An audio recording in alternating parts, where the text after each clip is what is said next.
प्रिय छात्रों, व्यवसायिक अध्ययन कक्षा 12वीं की इकाई 4 अध्याय 6 के अंतर्गत हम देखेंगे। अध्याय का नाम है नियोजन, प्लानिंग, जिसको हम बोलते हैं प्लान।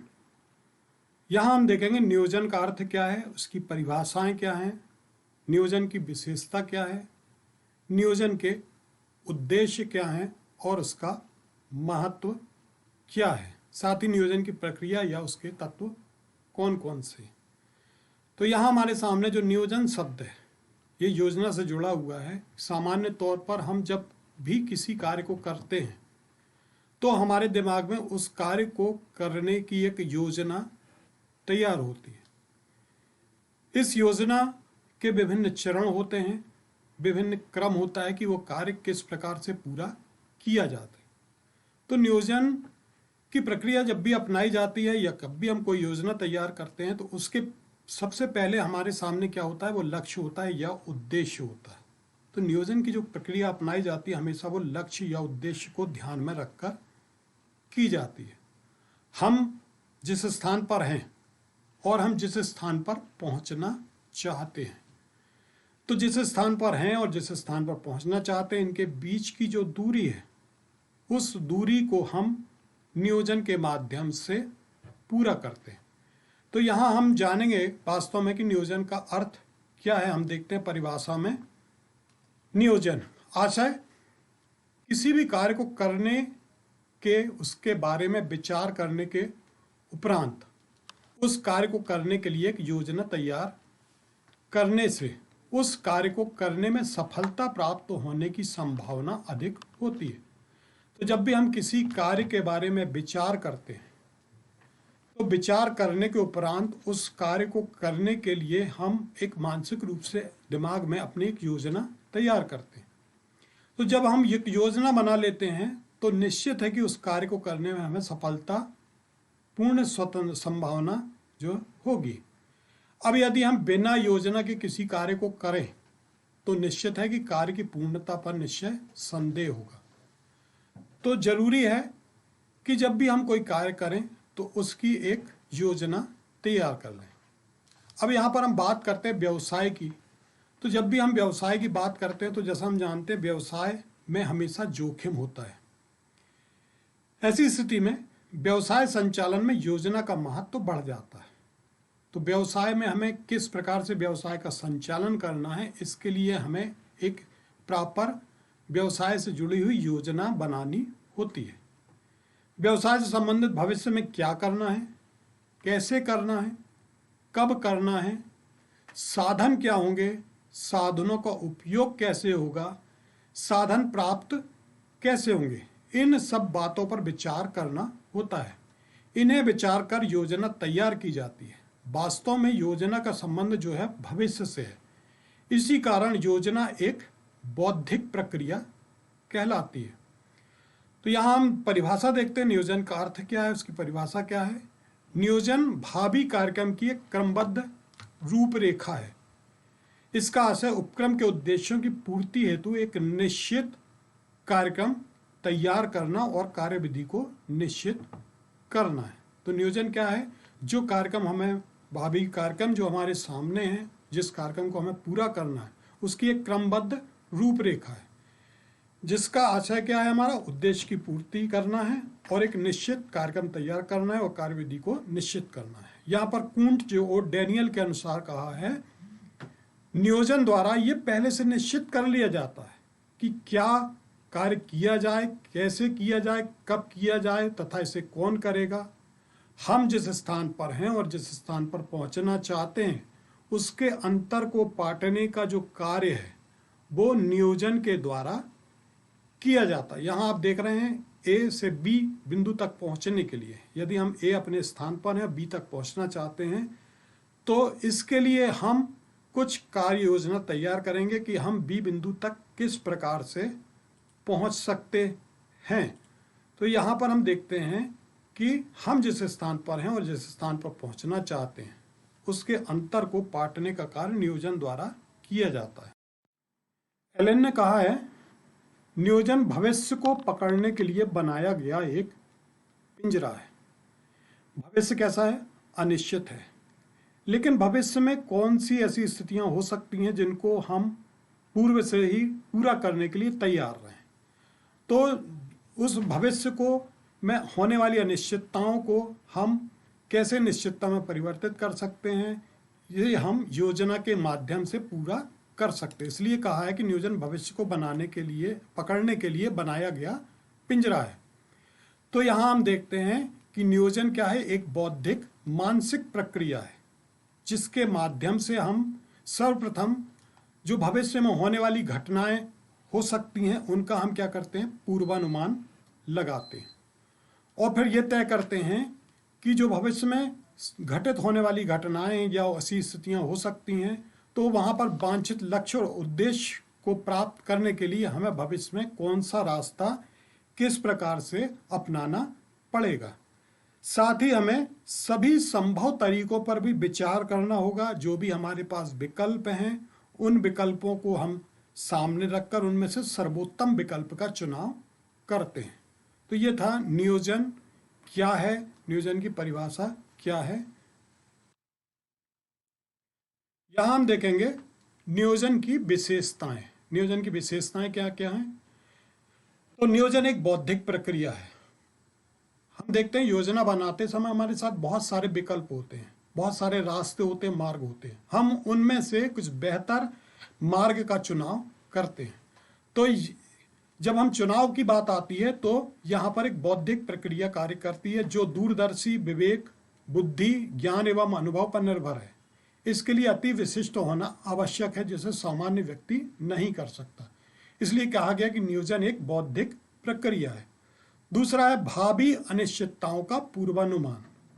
नियोजन में भविष्य में घटित होने वाली घटनाओं का पूर्वानुमान लगाया जाता है जिससे भावी लक्ष्यों को प्राप्त करने में आने वाली कठिनाइयों का पता चल सके, जिससे पूर्व से ही सतर्क रहा जा सके। तो यहाँ हम देखते हैं कि भविष्य में ऐसी कौन सी भावी अनिश्चितताएं हैं, जो घटनाएं हैं उनका हम पूर्वानुमान लगा लें और जो भविष्य में आने वाली कठिनाइयां उनको हम पूर्व से ही के लिए सतर्क रह सकें। अब यहाँ पर लक्ष्य व उद्देश्य पर बल। जो भी हम नियोजन की प्रक्रिया को अपनाते हैं तो यहाँ पर सबसे पहले हमारा लक्ष्य या उद्देश्य होना चाहिए। तो लक्ष्य या उद्देश्य को प्राप्त करने के लिए नियोजन क्या है? हमारा मार्गदर्शक है। अतः नियोजन के लिए उद्देश्य का निर्धारण करना आवश्यक है। जब तक उद्देश्य नहीं होगा नियोजन नहीं होगा। फिर सर्वव्यापकता। नियोजन सर्वव्यापी है, हर स्थान पर यह पाया जाता है, चाहे वो व्यावसायिक संगठन हो, गैर व्यावसायिक संगठन हो, इन सबके प्रत्येक स्तर पर इसका उपयोग किया जाता है। वास्तव में नियोजन का उत्तरदायित्व जो है प्रत्येक कार्य क्षेत्र में विभागीय प्रबंधकों तथा पर्यवेक्षकों सहित सभी का है। तो ये कैसा है? सर्वव्यापी है। फिर समन्वय। नियोजन का जो कार्य है उपक्रम स्तर के साथ विभागीय स्तर पर भी होता है, अर्थात संपूर्ण शीर्ष स्तर से लेकर निचले स्तर तक सभी स्तरों पर जो है समन्वय का ये कार्य करता है। नियोजन विभिन्न विभागों की योजना, उपक्रम की योजना के भी भाग होते हैं। इन विभागीय योजना में आपस में समन्वय स्थापित करना नियोजन की सफलता के लिए आवश्यक होता है। इसके पश्चात हम देखेंगे सतत प्रक्रिया। तो नियोजन कैसी है? एक अनवरत रूप से चलने वाली सतत प्रक्रिया है। व्यवसाय में समय समय पर संसाधन स्थितियां परिवर्तित होती रहती हैं, अतः आवश्यकता पड़ने पर योजना कार्यविधि में परिवर्तन करना पड़ता है। नियोजन तब तक चलता रहता है जब तक कि उपक्रम का अस्तित्व रहता है। तो यहाँ पर हम देखते हैं कि नियोजन जो है सतत अनवरत रूप से चलता रहता है। फिर नियोजन जो है प्रबंध का प्राथमिक कार्य, ये सबसे इंपॉर्टेंट है, ये ऑब्जेक्टिव में आता है। नियोजन जो है प्रबंध का प्रथम कार्य है। नियोजन के बिना संगठन, समन्वय, नियंत्रण और विपणन जैसे प्रबंध कार्य ना तो प्रारंभ हो पाते हैं और ना ही पूरे किए जा सकते हैं। अतः नियोजन जो है प्रबंध का प्रथम कार्य है। तो यहाँ हमने देखा कि नियोजन की विशेषता क्या है। मुख्य रूप से ये बौद्धिक प्रक्रिया है, साथ ही ये प्रथम कार्य है। भावी अनिश्चितताओं का पूर्वानुमान इससे लगा सकते हैं। लक्ष्य उद्देश्य पर बल दिया जाता है, सर्वव्यापी है, समन्वय, और ये एक सतत प्रक्रिया है। तो नीचे नियोजन के उद्देश्य क्या है? एक व्यावसायिक उपक्रम में नियोजन के जो प्रमुख उद्देश्य हैं वो उपरोक्त निम्नानुसार हैं। जैसे नंबर 1 है भावी रूपरेखा। नियोजन का जो प्रमुख उद्देश्य है, किसी भी कार्य को करने के लिए स्पष्ट रूपरेखा को, तय कार्य को विधि पूर्वक करने की ओर संकेत करता है तथा उसका किस प्रकार से कार्य को करना है उसकी ओर निर्देशित करता है, ताकि वह कार्य जो है शीघ्रता से और सर्वश्रेष्ठ ढंग से पूरा कर सके। तो ये क्या है, भावी रूपरेखा। तो इसका उद्देश्य क्या है कि जो कार्य हमारे सामने है वो कार्य किस प्रकार से होगा, उस कार्य की पूर्णता किस प्रकार होगी, उसके संबंध में एक रूपरेखा तय की जाती है, योजना तैयार की जाती है। तो पहला उद्देश्य भावी रूपरेखा। दूसरा पूर्वानुमान लगाना। नियोजन का जो उद्देश्य है वो भविष्य के परिणामों का पूर्वानुमान लगाना है, अर्थात व्यवसाय में आज हम किस स्थिति में हैं और व्यवसाय में हम किस स्थिति में पहुंचना चाहते हैं, या वर्तमान का उत्पादन क्या है और लक्षित उत्पादन क्या होना चाहिए।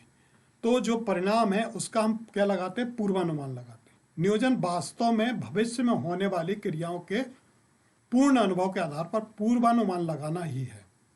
अतः नियोजन वर्तमान का होता है लेकिन वह भविष्य के परिणामों से जुड़ा होता है। इस प्रकार से नियोजन का उद्देश्य जो है भविष्य के परिणामों का पूर्वानुमान लगाना है। फिर देखते हैं हम संसाधनों का अनुकूलतम विवरण। प्रत्येक व्यावसायिक उपक्रम में संसाधन सीमित होते हैं तथा लक्ष्यों को प्राप्त करने के लिए विभिन्न यह एकता नियमन पर अपना अधिकार बनाना चाहते हैं। तो यहाँ पर ऐसी दशा में नियोजन का उद्देश्य उन संसाधनों का अनुकूलतम ढंग से वितरण तथा प्रयोग करना होता है। एक मिनट कट कर दो यार।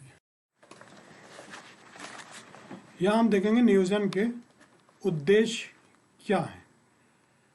तो व्यावसायिक उपक्रम में नियोजन के प्रमुख उद्देश्य हम सामने देखते हैं, जिसमें नंबर 1 है भावी रूपरेखा। तो किसी नियोजन का उद्देश्य जो किसी कार्य को करने के लिए स्पष्ट रूपरेखा को, तय कार्य को विधि पूर्वक करने की ओर संकेत करता है तथा उसका किस प्रकार से कार्य उसको करना है उसकी ओर निर्देशित करता है, ताकि वह कार्य को शीघ्र और श्रेष्ठ ढंग से पूर्ण कर सके। तो यहाँ पर स्पष्ट है कि किसी भी कार्य को करने के संबंध में जो स्पष्ट रूपरेखा है वो किस प्रकार की होगी, ये नियोजन का उद्देश्य होता है। दूसरा हम देखते हैं भावी पूर्वानुमान लगाना। नियोजन का जो उद्देश्य है भविष्य के परिणामों का पूर्वानुमान लगाना है। चूंकि भविष्य कैसा है, अनिश्चित है, लेकिन भविष्य में क्या हो सकता है तो उसका हम अनुमान लगा सकते हैं। नियोजन के माध्यम से वास्तव में भविष्य में होने वाली क्रियाओं के पूर्वानुभव के आधार पर पूर्वानुमान लगाना ही है। चूंकि नियोजन वर्तमान का होता है लेकिन वह भविष्य के परिणामों से जुड़ा होता है। तो दूसरा उद्देश्य जो है कि भविष्य के परिणामों का पूर्वानुमान लगाना। फिर संसाधनों का अनुकूलतम वितरण। प्रत्येक व्यावसायिक उपक्रम में संसाधन कैसे होते हैं, सीमित होते हैं तथा उन लक्ष्यों को प्राप्त करने के लिए विभिन्न विभाग उन पर अपना अधिकार बनाना चाहते हैं। ऐसी दशा में नियोजन का उद्देश्य उन संसाधनों का अनुकूलतम ढंग से वितरण तथा प्रयोग करना होता है। इसी के साथ भावी आवश्यकताओं को ध्यान में रखकर संसाधनों का विकास करना ही नियोजन का यहाँ पर उद्देश्य है। तो यहाँ हम देखते हैं कि संसाधनों का जो वितरण है वो कैसा हो, अनुकूलतम हो। ये कार्य नियोजन के माध्यम से ही पॉसिबल होता है। फिर क्रियाओं में एकता पैदा करना। नियोजन का जो उद्देश्य है वो संस्था की विशिष्ट क्रियाओं में एकता पैदा करता है, सामंजस्य पैदा करता है। यह एकता नीतियों के क्रियान्वयन के माध्यम से पैदा होती है। तो नियोजन जो है सभी क्रियाओं में बराबरी से किया जाता है यहाँ पर। इससे क्या होता है, क्रियाओं में एकता पैदा होती है। फिर विभिन्न प्रबंध के कार्यों में सहायता। नियोजन यहाँ पर विभिन्न प्रबंधकीय कार्य जो भी हैं, संगठन से जुड़े हुए, नियुक्ति से जुड़े हुए, निर्देशन या नियंत्रण, सभी प्रबंधकीय कार्यों को सही ढंग से संपन्न कराने में मदद करता है। फिर अंत में प्रबंध में मितव्ययिता, चूंकि नियोजन के माध्यम से कार्य जो है विधिवत ढंग से पूरा किया जाता है, तो यहाँ पर प्रॉपरली योजना के अनुसार कार्य होने से इसके परिणाम स्वरूप जो योजना फॉलोअप हो रही है उससे होने वाला जो कार्य है वो पूर्ण बचत के साथ, मितव्ययिता के साथ पूर्ण ढंग से होता है। तो यहाँ पर हम देखते हैं कि नियोजन के जो उद्देश्य क्या है वो भावी रूपरेखा, पूर्वानुमान लगाना, संसाधनों का अनुकूलतम वितरण, क्रियाओं में एकता पैदा करना, विभिन्न प्रबंध के कार्यों में सहायता, प्रबंध में मितव्ययिता।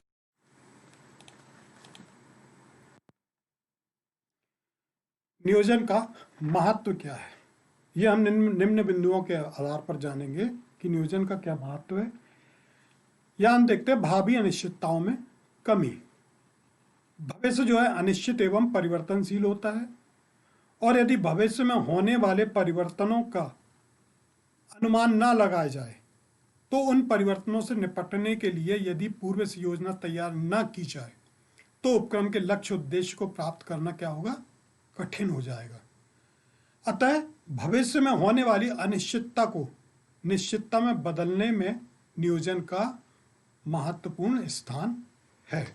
तो भावी अनिश्चितताएं क्या हैं भविष्य की, भविष्य में लक्ष्य या उद्देश्य में किस प्रकार से प्राप्त करना है, ये अनिश्चितता को निश्चितता में बदलने का कार्य नियोजन का है।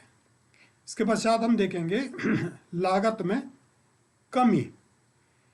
नियोजन के कारण जो है उच्च प्रबंधकों को संस्था के साधनों की जानकारी हो जाती है। संसाधनों का उपयोग किस प्रकार से किया जाना है इस संबंध में प्लानिंग विधिवत की जाती है। उन सभी साधनों का सदुपयोग किया जाता है जिससे अपव्यय पर रोक लग जाती है। इस प्रकार उत्पादन लागत व संस्था की संचालन लागत में कमी आती है। तो दूसरा महत्व है लागत में कमी। इसके पश्चात प्रभावपूर्ण संगठन। नियोजन के अंतर्गत उपक्रम के उद्देश्य को प्राप्त करने के लिए ऐसी कार्यविधि का चयन किया जाता है जिस पर चलकर संगठन को अपना लक्ष्य प्राप्त करना आसान होता है, क्योंकि संगठन के अंतर्गत जो भी कार्य किए जाते हैं वे कल्पना या संयोग के आधार पर न होकर ठोस, व्यवस्थित, विचारित योजना के आधार पर होते हैं। तो यहाँ पर प्रभावपूर्ण संगठन। इसके बाद टकराव को कम करना। यहाँ पर उपक्रम में विपणन, उत्पादन, वित्त आदि क्रियाओं में समन्वय स्थापित किए बिना लक्ष्य प्राप्त नहीं किए जा सकते। इन विभिन्न क्रियाओं में एकता व समन्वय स्थापित करने का कार्य नियोजन के द्वारा ही किया जा सकता है। यहाँ यह ध्यान रखा जाता है कि किसी कार्य की पुनरावृत्ति न हो तथा विभिन्न क्रियाओं के बीच टकराव की स्थिति उत्पन्न न हो। इस प्रकार से नियोजन सभी व्यवसायिक क्रियाओं को एक क्रम में बांधकर एकता व समन्वय की भावना पैदा करता है। इसके पश्चात ईमानदारी व निष्ठा। यहाँ हम देखते हैं एक अच्छी योजना के अंतर्गत नियोजन उपक्रम के कर्मचारी को ये बताता है कि संस्था के उद्देश्य क्या हैं, उन्हें कैसे पूरे करना है व उद्देश्य प्राप्ति में उनकी क्या भूमिका है। तो यहाँ पर उद्देश्य पर कर्मचारियों का ध्यान केंद्रित किया जाता है। तो जब यहाँ पर कर्मचारियों को लगता है कि जो ये कार्य उनके द्वारा किया जा रहा है वो विधिवत प्लानिंग सहित है और उस पर उनकी भूमिका महत्वपूर्ण है, तो इससे उनके मन में कार्य को करने के प्रति निष्ठा जागृत होती है और वो ईमानदारी के साथ उस कार्य को करता है। फिर आत्मविश्वास व प्रेरणा में वृद्धि। एक अच्छी योजना होने से संगठन के प्रत्येक स्तर पर कर्मचारी की सहभागिता को प्रोत्साहित करती है। तो एक अच्छी योजना में कार्य करने से कर्मचारियों के मन में कार्य के प्रति आत्मविश्वास बढ़ता है, वह उसके कार्य के प्रति वो प्रोत्साहित होते हैं, अभिप्रेरित भी होते हैं। फिर अंत में उपक्रम का विकास और विस्तार। तो यहाँ पर हम देखते हैं कि जब विधिवत प्रॉपर योजना के अनुसार कार्य होता है, लक्ष्य और उद्देश्य को ध्यान में रखकर योजनाएं भलीभांति तैयार की जाती हैं, तो इसमें एक अच्छी विधिवत व सुलझी योजना से उपक्रम का जो विकास और विस्तार है वो तेजी से और शीघ्रता के साथ बेहतर ढंग से होता है। तो यहाँ हमने जाना कि नियोजन का महत्व क्या है, जिनमें भावी अनिश्चितता में कमी, लागत में कमी, प्रभावपूर्ण संगठन, टकराव को कम करना, ईमानदारी व निष्ठा, आत्मविश्वास व प्रेरणा में वृद्धि और उपक्रम का विकास और विस्तार।